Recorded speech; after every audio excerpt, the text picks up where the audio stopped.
Pitong babaeng biktima umano ng prostitusyon ang nasagip ng mga otoridad sa isang resto bar sa Novaliches, Quezon City.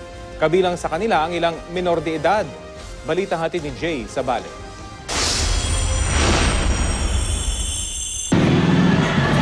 Pinasok ng mga operatiba ng Women's and Children's Protection Center at UCPD ang isang resto bar sa Novaliches, Quezon City alas 11:30 kagabi. Agad pinigil ang mga dalagita at dalawang lalaki na nasa long table. Ang mga sinasabing minor de edad na babae, biktima raw ng human trafficking.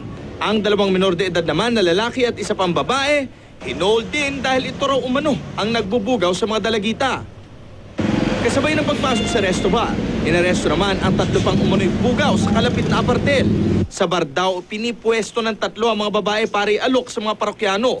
Sa operasyon, 7 babaeng biktima umano ng prostitusyon ang narescue kabilang ang 3 minor de edad. Kinilala mo na arestong bugaw na sina Inchang Sibaluka Batumbakal, Marvin Canlas Barlet, Hero Arnaldo Domino, Maria Elena Corpus Flores at 2 minor de edad na lalaki. Ayon sa mga otoridad na tumangging humarap sa kamera, nasa 1,200 hanggang 1,500 ang halaga ng kalakaran sa mga babae. Kinasa ang entrapment operation matapos makakuha ng impormasyon ang mga pulis sa sinasabing operasyon ng prostitusyon sa lugar. Naharap ang mga sospek sa kasong paglabag sa Anti-Trafficking in Persons Act. Jay Sabale, GMA News.